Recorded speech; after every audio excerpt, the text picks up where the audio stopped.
देखिए brain tumour किसी को हो सकता है और किसी को होगा, बीमारी है तो किसी ना किसी को तो हिंदुस्तान में होगी।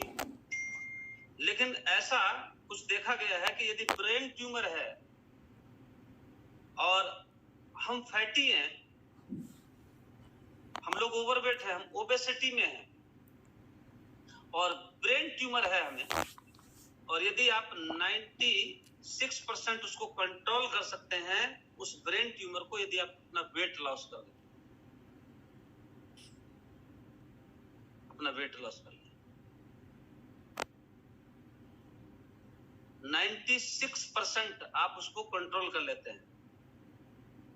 इसी के साथ यदि एक्सेस कोलेस्ट्रॉल है, हमें कोलेस्ट्रॉल बढ़ रहा है और हम ओबेसिटी में हैं, तो आप 63% कोलेस्ट्रॉल को कम कर सकते हैं यदि आप अपने वेट को मैनेज कर लें, अपने फैट को मैनेज कर लें। 63%। और यदि आप नॉन अल्कोहलिक फैटी लीवर है, डिजीज है आपको, फैटी लीवर होता, ज्यादातर मोस्टली लोगों का फैटी लीवर है आज, क्योंकि खान पान ही हमारा इतना खराब हो चुका है। डॉक्टर के पास आप जाते हैं, डॉक्टर बता देते हैं आपका लीवर फैटी है। एक ही होता लीवर, लेकिन भगवान ने इसको मजबूत बहुत बनाया है। ये इतना मजबूत है, अगर ये कट भी जाता तो अपने आप ही बढ़ भी जाता है, ग्रोथ होके उतना वहां वापस आ जाता है। इतना मजबूत है लीवर हमारा। अगर इसमें से थोड़ा काट दो ना तो ये उतना बढ़ जाता है अपने आप ही। जैसे घास बढ़ती है ना, ऐसे ये भी बढ़ता है। लेकिन ये फैटी हो जाता है कब? जब हम ओवरवेट होना शुरू हो जाते हैं। आपने देखा होगा टमी, ये बाहर निकल जाता है टमी। इस टमी के अंदर विजरल फैट होता है, मैंने कल बताया था आपको, विजरल फैट होता है इस टमी के अंदर। तो यदि आप अपने वेट को मैनेज कर लेते हैं तो ये 90% इंप्रूव हो जाता है। 90% ये इंप्रूव हो जाता है, 90%। इसी के साथ मेटाबॉलिक सिंड्रोम एक प्रॉब्लम होती है, मेटाबॉलिक, इसीलिए लोगों का वेट बढ़ जाता है, मेटाबॉलिक सिंड्रोम। और ये मेटाबॉलिक सिंड्रोम जो भी ओवरवेट लोग होते हैं उनमें ज्यादा पाया जाता है। और यदि आप अपने वेट को, अपने फैट को मैनेज कर लेते हैं तो मेटाबॉलिक सिंड्रोम 80% रिजॉल्व हो जाता है।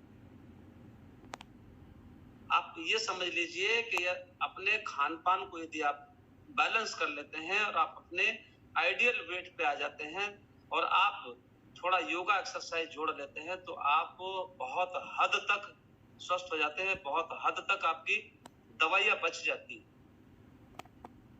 आज मैं आपको दिखाई दे रहा हूं ना, मेरे को thyroid, BP, diabetes, back pain, acidity, migraine, lethargy, 85 kilo वजन और साइनस की प्रॉब्लम और थ्रोट एलर्जी, मतलब इतना सारा प्रॉब्लम्स लेके मैं बैठा हुआ था 9 साल पहले, और अभी उसमें से केवल एक प्रॉब्लम है मेरे को, और ये में भी हो सके ना जाए, ये थोड़ी बहुत जरूर रहेगी। लेकिन अगर मैं 9 साल पहले इस मिशन के साथ नहीं आया होता और ये शेक मैंने यूज नहीं किया होता तो ये प्रॉब्लम बढ़ भी सकती थी। केवल थ्रोट एलर्जी है, वो जेनेटिक है, वो जीन्स में है हमारे।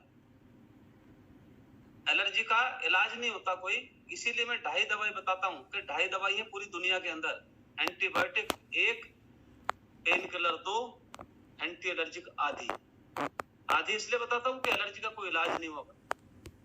ये अपने खान पान को व्यवस्थित करके, अच्छा करके, बैलेंस करके आप इसको कंट्रोल रख सकते हैं, अपने लाइफस्टाइल को सुधार के। टाइप 2 डायबिटीज कंट्रोल हो जाता है 83%। आपने देखा होगा यहाँ इंसुलिन छूट जाता है लोगों का, यहाँ दवाई कम हो जाती है। यहाँ अगर अभी शुरुआत हुई है डायबिटीज की तो वो कंट्रोल हो जाती है। जैसे मेरी डायबिटीज जो है वो शुरुआती हो रही थी, तो आज मेरे को बिल्कुल भी डायबिटीज नहीं है। लेकिन अगर मैं इस सेशन के साथ नहीं होता तो 9 साल में मैं कहाँ जाने वाला था डायबिटीज में, हो सकता है मैं भी इंसुलिन की तरफ आ जाता। जब लोग आ रहे हैं तो मैं कौन सा लोगों से अलग हूं? मैं भी तो जा सकता था वहां इंसुलिन की तरफ, दवाइयों की तरफ मैं भी तो जा सकता था, लेकिन